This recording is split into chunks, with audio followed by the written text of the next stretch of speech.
Welcome.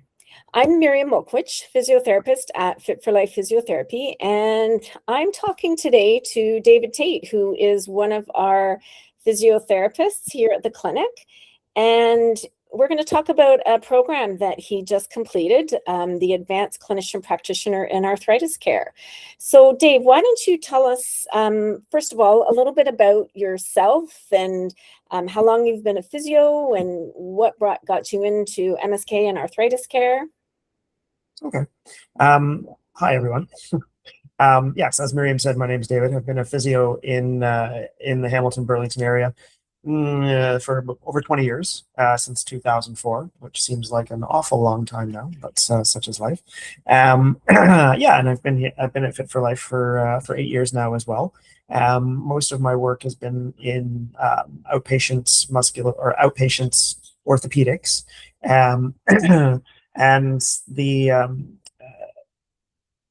the program that I took was one that was I'd heard about a couple of years ago, this ACPAC program. I heard about a couple of years ago, as there has been change in our profession in the physiotherapy side about what makes somebody an advanced practitioner in physiotherapy, or what's called an APP.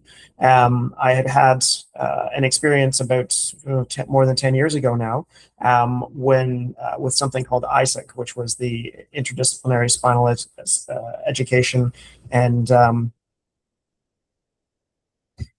Interdisciplinary Spinal Education and Assessment Clinic for spine. And that was something that was run through both Toronto, Hamilton, and also up in Thunder Bay as part of a provincial pilot project rather, for what became our current rapid access center system that's used now for spine. It's evolved into hip and knee. It's evolved into foot and ankle. But that was a pilot project many years ago. That was the first time that I was aware of that the term APP, or Advanced Physiotherapy Practitioner, had been utilized. And so I was curious to see what that was about. And that was that project, starting in neurology, was meant to try and get people to a surgeon faster if they'd had a disc herniation or a really bad sciatic, or what's called radiculopathy, where they would possibly benefit from surgical intervention. So it was interesting from that point of view to act as an extension of the surgeon, insofar as that's the way it was structured. Was we would assess and assess the individual and their situation, and then make recommendations to the surgeon about whether or not that person was a good surgical candidate, whether or not they needed to go to physio, maybe physiatry, maybe rheumatology, depending on their presentation. And so that I found quite interesting. So as I started to hear about the ACPAC program a couple of years ago, it seemed very much in a more formalized version of what I had done back in ACPAC there, and thought that was something that was really interesting to me. And so, as I learned more about it and its focus around arthritis, and specifically osteoarthritis, and then the rheumatic disease spectrum, which rheumatoid arthritis, lupus, ankylosing spondylitis, there's over 200 conditions, I think, that fall under that umbrella. I was very much intrigued. Great. And so tell us about the program, because it was 10 months. I know you continue to work full time, but still doing this very intensive program. So tell us a bit about what was involved in the program. Well, I mean, the first thing that was involved in the program was getting accepted into the program. Insofar as that, I had to apply, and I was interviewed, because they were looking for people that had, obviously they needed at least a minimum of 5 years experience clinically. And then they had to have some experience with in programming, with leadership, and having been in the ACPAC program, like I mentioned a number of years ago, and also even out of my experience with the GLAD program, which was a specialized osteoarthritis exercise program, education and exercise program. It was a good fit, and so the program itself, like you said, is about 10 months. It is started with an in-class week where I was there in Toronto with at U of T with there were 11 others in the class. There was 12 of us, I believe. And they were from different walks of life. Insofar as that, while the majority were physios, we also had occupational therapy, we had chiropractic, and nursing represented as well. And also within that group, it was people from across the country. We had a lot of people around the GTA, but we also had representation from Halifax and from up in Whitehorse. Uh, the program itself has been, I think, run about just over 15 years now, and the classes are getting progressively larger. And I think the first class, which was maybe two people, I think, and that was starting out of uh, programs being developed out of Sick Kids Hospital in Toronto. But anyway, yeah, so it started with a week in class, and then it was we had 4 more weeks, 3 of which were online, another week in person, throughout a 10-month period. So about every 7 or 8 weeks, I took a week off work to go to school. And within that, we had so much lecture from leaders in the fields of rheumatic diseases across the country. People that were highly specialized in whether it was psoriatic arthritis or scleroderma or osteoarthritis. We had a number of surgeons that were giving talks on interventions for hips, for knees, for shoulders, spine, both lumbar, neck. So really the wide gamut of everything that orthopedics does, plus everything that that inflammatory arthritis and sort of includes as well. And so it was, and we had a great chance to interact with them as well and ask questions. And like I said, these were a lot of the leading minds in Canada that are researching these topics or being involved in educating around these topics.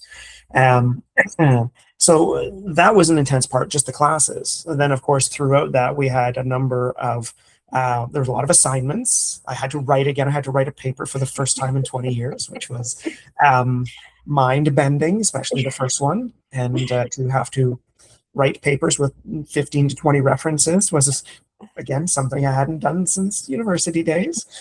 So the first one was messy. After that, I got your brain starts to work again, the wheels start to turn, and became a little bit easier, and I actually kind of enjoyed it as well. Which is strange to say, but I did actually enjoy the process of writing. But one of the most important parts to me was that throughout the program, we were required to do a lot of clinical placement hours. We had to do a number of hours in core rheumatology, which is just inflammatory arthritis, everything around that subject. And then another 2 subspecialty placements, where we had a wide range of things we could to pick from. So I did my core rheumatology with a rheumatologist in Hamilton, who was a young guy just right out of school, but very forward-thinking, very tech-focused, and just a great human being, a fantastic guy. And I had a great experience with him. I worked about 1 day a week out of his clinic for about 3 or 4 months. And then I also had 2 placements in orthopedics, specifically in what are called rapid access clinics. I mentioned this earlier. So a rapid access clinic, the idea there is a patient is sent there to assess quickly whether or not they would benefit from some type of surgical intervention. So they are run in concert with the surgeons. I had time at a hip and knee rapid assessment clinic that was out of Juravinski Hospital in Hamilton. And they worked with pretty well every hip and knee surgeon in the Hamilton, Burlington, Niagara area. And again, the purpose of that was to determine whether or not someone was a candidate for in this case, a hip or knee replacement specifically. And the purpose of those clinics is to decrease wait time as much as possible. And it has done so. The other rapid access clinic I did was at Toronto Western Hospital, which was a foot and ankle clinic. Again, worked with a surgeon out of Toronto Western to determine people with, for those with foot and ankle issues, whether or not they were surgical candidates. And if, in both of those clinics, if they weren't surgical candidates, okay, well, what do we do? Is it a referral to for bracing? Is it a referral back to physio? Is it a referral for exercise? I mentioned the GLAD program earlier, and that was the research, that's an evidence-based program, and as such, there was a lot of emphasis towards evidence-based treatments, and so GLAD exercise came up quite a lot. Whether it's done in the small group or whether it's done individually, I find the individual programs can work really well at the same time when it's really guided and someone's held accountable for it. The glad exercises can be absolutely useful for decreasing hip and knee pain as a result of osteoarthritis. So it was just neat to see it in practice within the rapid access clinic world as well. But yeah, so I had the time in class, I had time in clinic with these with the surgeons and with the other APPs or advanced practice physios that were working in those roles. All of the homework that was included and required as well, whether it was writing up case studies or models of care papers, and then it culminated with examinations. And these exams weren't a joke. I had a 3-hour written exam, I had an 1.5 hour oral exam, and I had a presentation to do at the end as well. So all of that moving towards the end towards June there to finish was quite a challenge when I was still trying to work a few days a week and live my life and be have a family and be a father and all these kinds of things. So it was I don't think I knew it was going to be a lot of work. I'm not sure I quite realized how my life was so different from when I was a student, and how that was going to impact me, and how that I just can't stay up until past 11 p.m. anymore because I'm old. But it was difficult to try and balance it all. So from a time management point of view, I had to remember pretty quickly that how to do that, and then to try and balance that with sort of life needs as well. Well, certainly a huge congratulations is in order, because it sounds like quite the intensive program, and to be doing that while you're working and your family life, like you say, you still have to live your life. So I know we at the clinic are really, really proud of you for your accomplishment here, for sure. Was there skills that you identified that you kind of built beyond physio training that from this program that you're now bringing into your practice? There's a number of things, even from just a basic assessment point of view, going back to school essentially, but at a much sort of higher level, sort of an advanced level, does help you get faster and really zero in quickly on what is important. Within the rapid access clinics, you don't have a lot of time to do high level assessments. In the rheumatology clinic as well, you didn't have a lot of time to do a thorough examination, and so you really had to hone in quickly as to what you were looking at, and then get your reasoning happening more quickly as well. So from a speed and from an accuracy point of view, that was all sharpened as a result of taking the course. Some of the other aspects of it that were really enhanced. The program has a big focus in imaging, for example. Now, there are changes coming at some point, hopefully, to the Regulated Health Professions Act in Ontario, where physios hopefully will be able to send people for x-rays. Whether or not ultrasound and MRI falls into that as well, we'll see. But a big part of this program was learning about reading, learning about indications for all different kinds of imaging, and then to be able to order those images if the environment, if you're working in the right environment for it. So within these programs that I was doing, some of them had what were called medical directives, where physios could order imaging, which is not something we can normally do on a day-to-day basis at this time. But within those clinics, there's medical sign-off that's if I needed to send somebody for an x-ray, I could send somebody for an x-ray. It would still be under the name of the physician, but they had trust that I was trained to send someone for an x-ray with the sort of meeting the appropriate requirements for that form of imaging. So sending people for x-rays, reading them, interpreting them, and educating them about what the findings are was a big part of that. The other parts of the program were laboratory tests and sending people for lab tests and then interpreting lab tests, whether that was, that's really more in the rheumatology world, but looking at, looking at complete blood counts, looking at CRP, ESR numbers, ANA numbers for These are all indicators within inflammatory arthritis as to whether or not someone is enduring an inflammatory condition. But of course, no one blood test is necessarily going to diagnose anybody with any kind of inflammatory arthritis, it seems. So learning a lot about really what a lot of those laboratory tests were really about, and how to take them and to help form a clinical picture of what was going on. And that also extends to medications as well. We had quite a number of lectures around medications. So from a medication counseling point of view, I feel like my knowledge base is so much bigger than it was previously.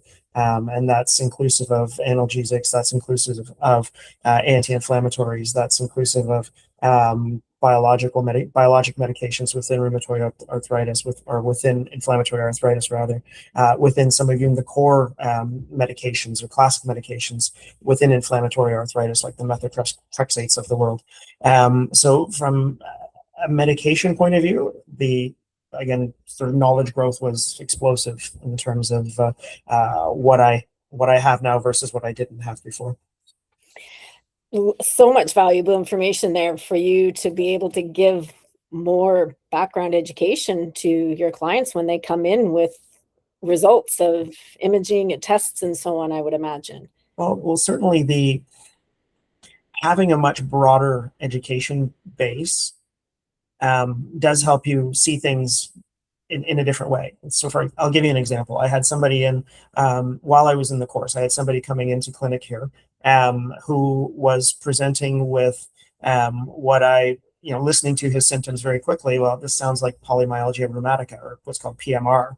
And that was something that's an inflammatory condition, something I had been learning about in this program.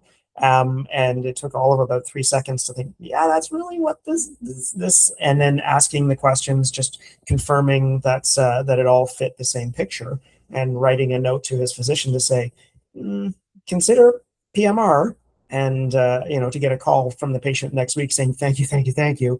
It was picked up quickly. He was able to get on prednisone quickly and started having resolution to his symptoms immediately, because there are some conditions out there that do respond really well to medication, and that is one of them. And that's something it would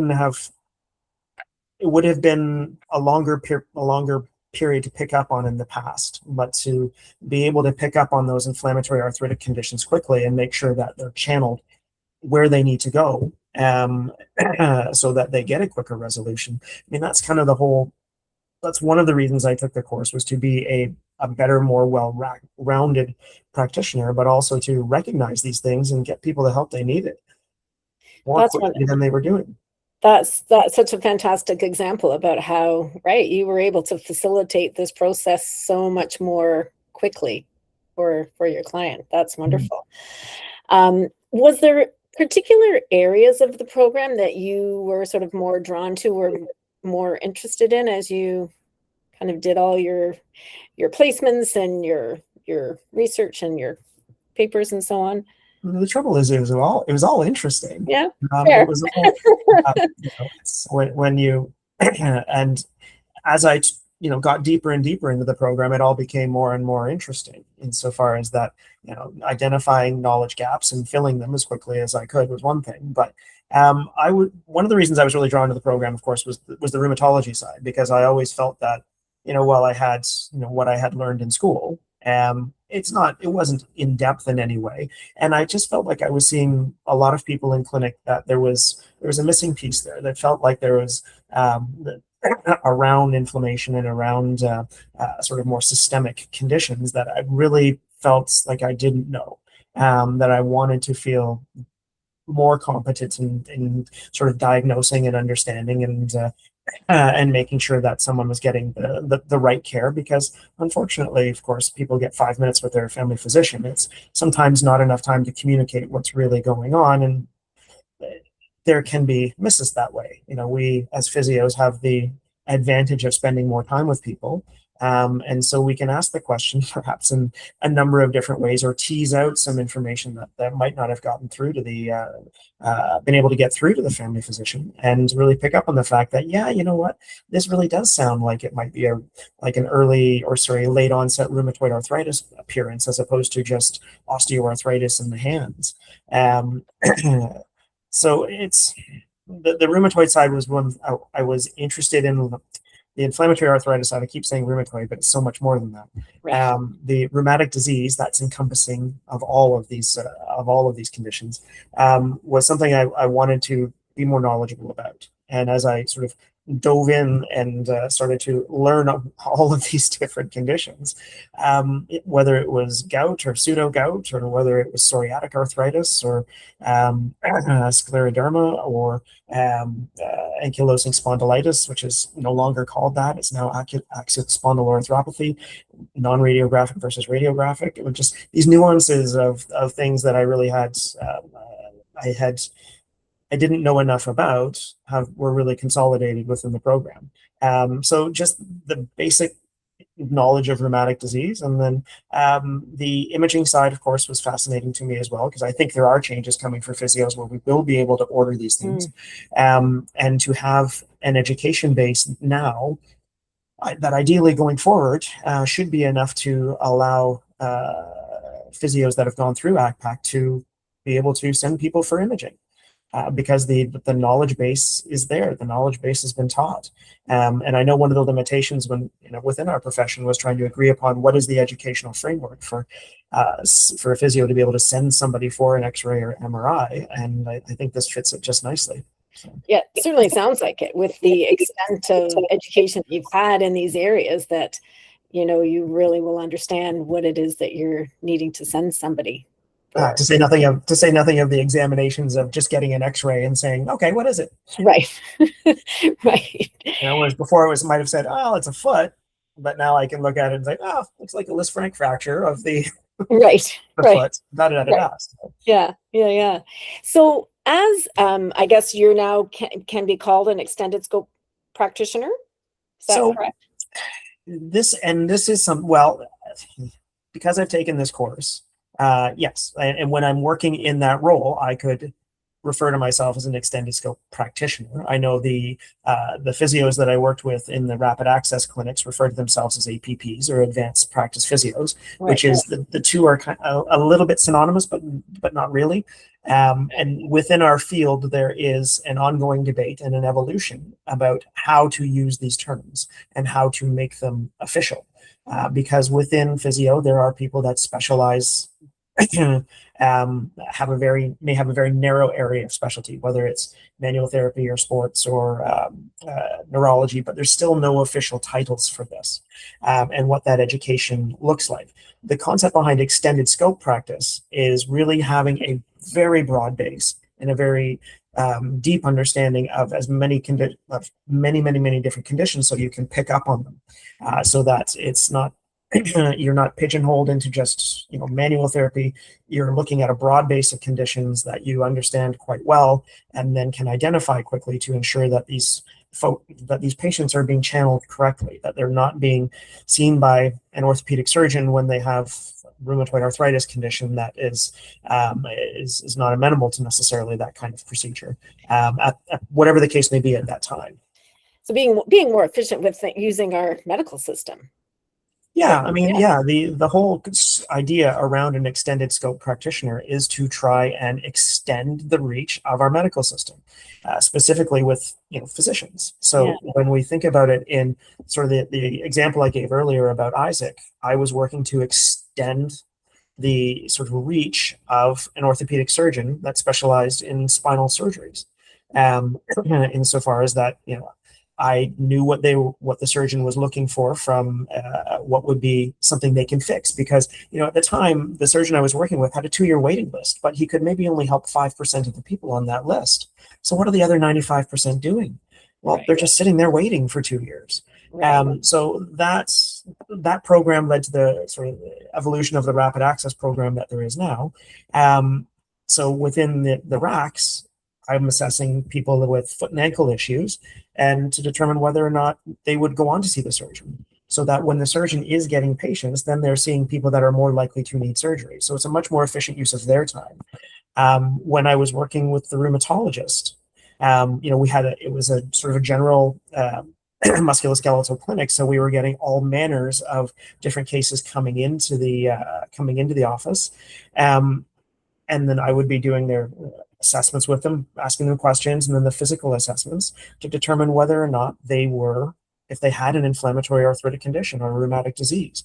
And then I would report to the rheumatologist, summarize for him in 1 or 2 minutes what was going on. And then ideally they would have the trust in me to say, yep, okay, I agree that this is or is not, like this is a rheumatoid arthritis case, or this sounds like a psoriatic arthritis case. Then like, let's move forward with the next level of testing that we needed. Or it's like, yeah, I agree, it's not inflammatory. We'll send them to physio, or send them to rheumatology, or send them back to the family physician, or send them wherever they needed to go. Because we did see, for example, in the rheumatology clinic, we saw a lot of people with some really funky hands that had a lot of change in them. And so when we look at when a radiologist looks at an X-ray of a hand, they're trying to determine whether or not some of those changes are osteoarthritic changes, or perhaps they're what's called erosive OA changes, where there might be little bites out of some of the bone there, which often happens in rheumatoid arthritis. So we might have an X-ray, we might have sort of a little bit of a history there, but we need to determine whether or not those people were RA or not. So having an extended scope practitioner there allows that physician to see more people. Right. Because I can do that same assessment, and I can summarize it for that person and for that physician in 2 to 5 minutes, so that he doesn't have to spend half an hour doing it. So he can see more people. We've got, population is not shrinking in Canada. It is getting bigger. And unfortunately, our medical system can't keep up with population growth. So we've got to find a way to be more efficient with our time. And an extended scope role is really useful for that. I've seen it in, like I said, in neurology from a spinal surgical point of view. I've seen it in hip and knee, and in rheumatology as well. And so how do you feel like your role and your knowledge is going to help our clients at the clinic? It's an interesting question so far as that having a much broader knowledge base, and having a more high level knowledge base in terms of orthopedics, and going through a lot more of the edge cases, and being able to recognize some more of more of the nuance of what a person is going through, from whether it's like a shoulder injuries, when is a shoulder injury not a shoulder injury, and recognizing these things before they just get dragged out where it's not really improving. I kind of feel like my knowledge base there is we're not going to run into that situation as much. We should get more results, and even if that means going back to the physician to say, yeah, this person, they're surgical, they need to be seen by a surgeon. Well, good, let's do it faster. And so I do think there is an efficiency that's built into that. Yeah, and I think for sure, even from my perspective as a practicing clinician, when you kind of know there's something going on, but it's not following the specific patterns, it's an easy referral to you to say, let's have a consult with Dave to sort out kind of that, all of those tests, the blood work and the imaging and so on, and some of the history that maybe you have sort of a better understanding with connecting the dots to say, yeah, this isn't just a simple problem. There is something bigger. And we've done that a couple of times already now with a few potentially inflammatory arthritis patients. That's like, is this psoriatic arthritis, or is this something else, or what is going on in this situation? Yeah. Is it rheumatoid? Is it and it's something that we can pick up on more quickly to make sure that person is going in the right direction. Yeah. And so what do you tell somebody who's been told, oh, it's just arthritis, and then just kind of left to fend for themselves with no real direction of treatment? What do you say to those clients? Well, when someone comes in and says, "I've just told me it's arthritis," my first question is, well, who said that, and and what's that based on?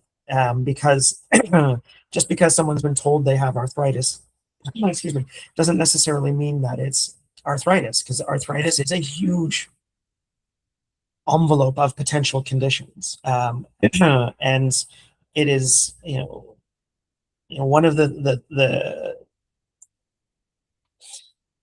things we learned a lot in this program is to really try to dissociate, aging or arthritis is wear and tear. Arthritis is not like osteoarthritis is not wear and tear. Osteoarthritis is a disease process. It is in some way that someone has heart failure. Osteoarthritis is usually joint failure. And it is something that can be helped. Can it be, can we grow back cartilage that's been lost? Not yet. There might be some researchers that might say otherwise, but not yet, not that I'm aware of yet. But we can still manage the arthritis. The end game for someone that has really bad hip and knee arthritis may still be replacement, but there is a wide continuum within the word arthritis, from mild to severe, and certainly a lot of it can be managed and managed better than just saying, oh, it's arthritis, deal with it. There is, like, from an osteoarthritic point of view, the exercise can absolutely be crucial to managing and to living well with a condition that is needs to be addressed. Because if, for example, with osteoarthritis, if we just leave it, it will get worse. It will lead to more deterioration of the joint.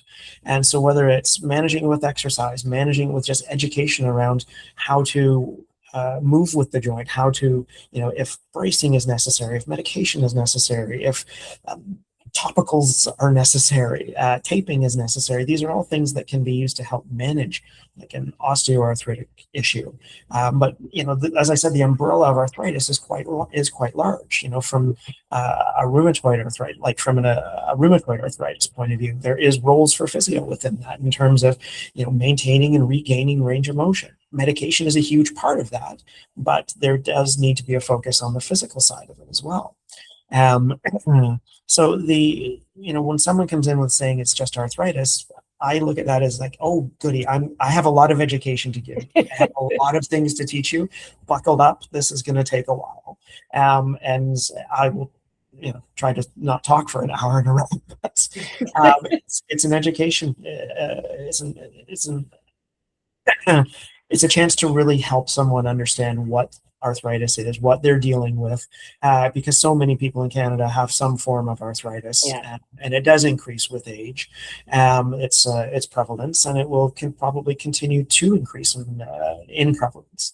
And so, there's a lot of things we can understand about it, a lot of ways we can manage it. But the first thing is just understanding really what we're talking about.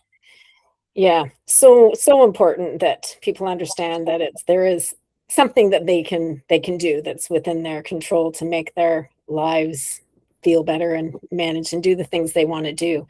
So for somebody who's putting off physio because they think there's nothing to do, what would you tell them? Sometimes I might say something to the effect, well, time is tissue. The longer we put it off, the more damage can accumulate from something like osteoarthritis, and the harder it becomes to manage.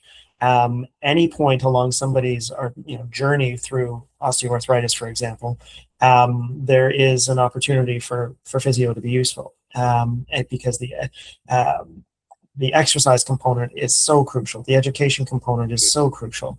The more you understand it, the more you can feel like you've got some control over it, some understanding of what's going on, and the more likely to have a better outcome you will.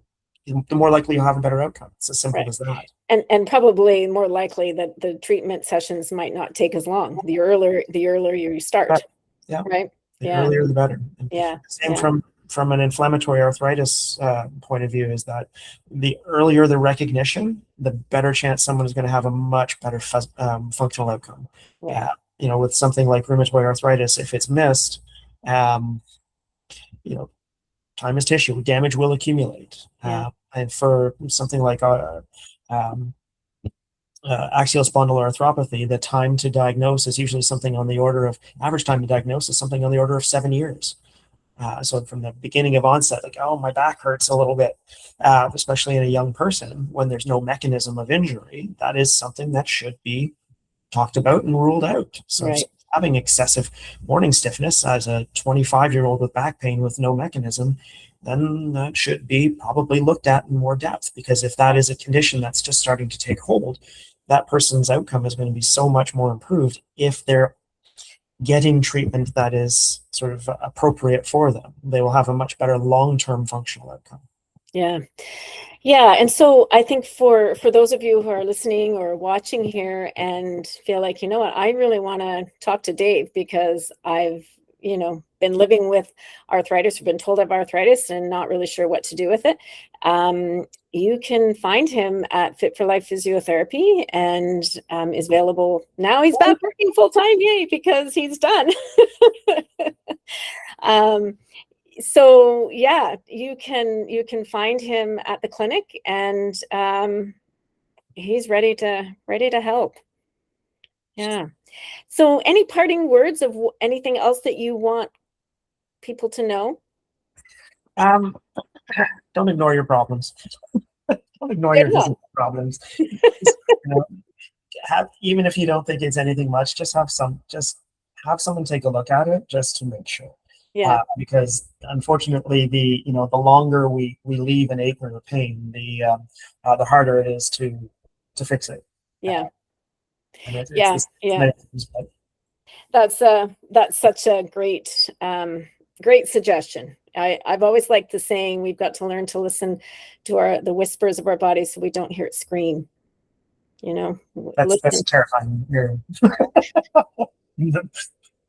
But it's true, right? Get at things sooner before it really becomes a problem.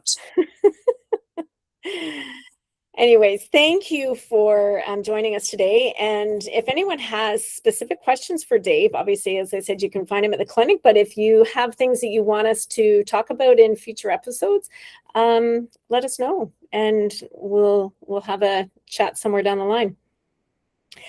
Thanks again for joining us, Dave. Have a great day. Bye-bye.